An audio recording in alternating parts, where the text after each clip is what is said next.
ಹಿಜಾಬ್ನ ವಿಚಾರ ಇದೀಗ ಮತ್ತೊಮ್ಮೆ ಮುನ್ನೆಲೆಗೆ ಬಂದಿದೆ ರಾಜ್ಯದಲ್ಲಿ. ಈ ಮುಂಚೆಯೂ ಕೂಡ ಅಂದ್ರೆ ಕಳೆದ ವರ್ಷ ಸಾಕಷ್ಟು ಸುದ್ದಿಯನ್ನ ಮಾಡಿತ್ತು, ಸಾಕಷ್ಟು ಸದ್ದನ್ನ ಮಾಡಿತ್ತು. ಕೇವಲ ರಾಜ್ಯದಲ್ಲಿ ಮಾತ್ರವಲ್ಲದೆ ದೇಶಾದ್ಯಂತ ಹಿಜಾಬ್ನ ವಿಚಾರ ಸದ್ದು ಮಾಡಿತ್ತು. ಹಿಜಾಬ್ನ ಶಾಲೆಗಳಲ್ಲಿ ನಿಷೇಧ ಮಾಡಬೇಕು ಅಂತ ಒಬ್ರು ಹೇಳಿದ್ರೆ ಮತ್ತೊಬ್ರು ಅದೇನು ಯಾರಿಗೂ ಅಡ್ಡಿಪಡಿಸ್ತಾ ಇಲ್ಲ, ಇರ್ಲಿ ಅಂತ ಕೆಲವೊಂದಷ್ಟು ಜನರ ವಾದ ಆಗಿತ್ತು. ಆದ್ರೆ ಇದೀಗ ಕಾಂಗ್ರೆಸ್ ಸರ್ಕಾರ ಅದನ್ನ ಅಂದ್ರೆ ಆ ಹಿಜಾಬ್ ಅನ್ನ ಏನು ನಿಷೇಧ ಮಾಡಲಾಗಿತ್ತು, ಆಯಾ ಶಾಲಾ ಆಡಳಿತ ಮಂಡಳಿಗೆ ಏನು ಬಿಡ್ಲಾಗಿತ್ತು ಈ ವಿಚಾರವನ್ನ ಇದೀಗ ಕಂಪಲ್ಸರಿ ಅಂತ ಹೇಳಿ ರದ್ದನ್ನ ಮಾಡಲಾಗಿದೆ. ಹಿಜಾಬ್ ಅನ್ನ ಧರಿಸಬಹುದು ಅಂತ ರೀತಿ ಆದೇಶವನ್ನ ಹೊರಡಿಸಿದೆ. ಇನ್ನು ಈ ವಿಚಾರಕ್ಕೆ ಬಿಜೆಪಿಯ ರಾಜ್ಯಾಧ್ಯಕ್ಷರಾದ BY ವಿಜಯೇಂದ್ರರವರು ಸಾಕಷ್ಟು ಕಿಡಿಕಾರಿದ್ದಾರೆ. ಯಾರ್ಯಾರೋ ಏನೇನೋ ಹೇಳ್ತಾರೆ ಅಂತ ಅದನ್ನೆಲ್ಲ ಕೇಳ್ಕೊಂಡು ಕೂರಕ್ಕಾಗಲ್ಲ. ಅವ್ರು ಹೇಳ್ದಂಗೆ ಇವ್ರು ಸರ್ಕಾರ ನಡೆಸ್ತಾರ, ಸಮವಸ್ತ್ರಗಳನ್ನ ಮಾಡಿದ್ಯಾಕೆ, ಶಾಲೆಗಳಲ್ಲಿ ಸಮಾನತೆ ಇರ್ಲಿ ಅನ್ನೋ ಉದ್ದೇಶದಿಂದ ಸಮವಸ್ತ್ರಗಳನ್ನ ಮಾಡಿದ್ದು. ಹಾಗಾದ್ರೆ ಇದನ್ನ ಸಮವಸ್ತ್ರ ಅನ್ನೋದನ್ನ ತೆಗೆದೇ ಬಿಡಿ, ಹಿಜಾಬ್ ಹಾಕೊಂಡು ಬರೋದು ಹಾಗಿದ್ರೆ ಇವ್ರದೆಲ್ಲ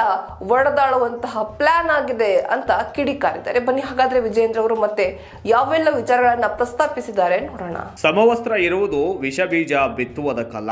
ಹೈಕೋರ್ಟ್, ಸುಪ್ರೀಂ ಕೋರ್ಟ್ ತೀರ್ಪು ನಮ್ಮ ಮುಂದೆ ಇದೆ. ರಾಜ್ಯದ ಕಾಂಗ್ರೆಸ್ ಸರ್ಕಾರದ್ದು ಒಡೆದಾಳುವ ನೀತಿಯಾಗಿದ್ದು ರಾಜ್ಯದ ಕಾನೂನು ಸುವ್ಯವಸ್ಥೆ ಒಳ್ಳೆಯದಾಗಿ ಇರಬಾರದ. ನಿಮ್ಮ ಉದ್ದೇಶ ಏನು? ಹಾಗಾದ್ರೆ ನಿಮ್ಮನ್ನೇನು ಬಂದು ಮಕ್ಕಳು ಕೇಳಿದ್ರ? ಯಾರೋ ಸಭೆಯಲ್ಲಿ ಕೇಳಿದ್ರಂತೆ, ಇವರು ಹೇಳಿಬಿಟ್ರಂತೆ ಎಂದು ಹಿಜಾಬ್ ನಿಷೇಧ ವಾಪಸ್ ಪಡೆದ ಕಾಂಗ್ರೆಸ್ ಸರ್ಕಾರದ ವಿರುದ್ಧ ಬಿಜೆಪಿ ರಾಜ್ಯಾಧ್ಯಕ್ಷ BY ವಿಜಯೇಂದ್ರ ಕಿಡಿಕಾರಿದ್ದಾರೆ. ಇನ್ನು ನಗರದಲ್ಲಿ ಸುದ್ದಿಗಾರರೊಂದಿಗೆ ಮಾತನಾಡಿದ BY ವಿಜಯೇಂದ್ರ, ಸಿದ್ದರಾಮಯ್ಯ ಹಿಜಾಬ್ ವಿಚಾರದಲ್ಲಿ ಬೇಜವಾಬ್ದಾರಿ ಹೇಳಿಕೆಯನ್ನ ನೀಡಿದ್ದಾರೆ. ಶಿಕ್ಷಣ ಕಲುಷಿತಗೊಳಿಸಲು ಕೈ ಹಾಕಿರುವುದು ನಾಡಿನ ದುರಾದೃಷ್ಟ. ಸಿಎಂ ಅವರಿಂದ ನಿರೀಕ್ಷೆ ಮಾಡಿರಲಿಲ್ಲ. ಶಾಲಾ ಮಕ್ಕಳನ್ನ ಕೊಳಕು ರಾಜಕೀಯದಿಂದ ದೂರ ಇಡಬೇಕಿತ್ತು. ಪರೀಕ್ಷೆಗೆ ಹೋಗುವವರಿಗೆ ತಾಳಿ ಕಾಲುಂಗುರ ಬಿಚ್ಚಿಸುತ್ತಾರೆ. ಇದು ತಲೆ ತಗ್ಗಿಸುವಂತಹ ವಿಚಾರವಾಗಿದೆ ಎಂದರು.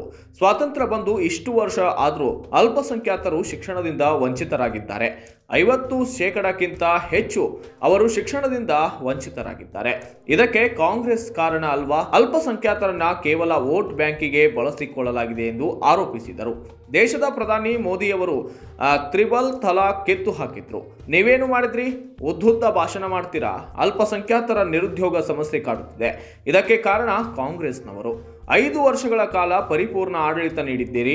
ಚುನಾವಣೆ ನಡೆಯುವ ಸಂದರ್ಭದಲ್ಲಿ ಲಿಂಗಾಯತ ಧರ್ಮ ಒಡೆದ್ರಿ, ಬೆಂಕಿ ಹಾಕುವ ಕೆಲಸ ಕೂಡ ಮಾಡಿದ್ರಿ ಎಂದು ವಿಜಯೇಂದ್ರ ಕಿಡಿಕಾರಿದ್ದಾರೆ. ಪಂಚರಾಜ್ಯಗಳ ಫಲಿತಾಂಶ ಕಾಂಗ್ರೆಸ್ ಪಕ್ಷದ ಬೂಟಾಟಿಕೆ ನಂಬುವುದಿಲ್ಲ ಎನ್ನುವುದು ಸಾಬೀತಾಗಿದೆ.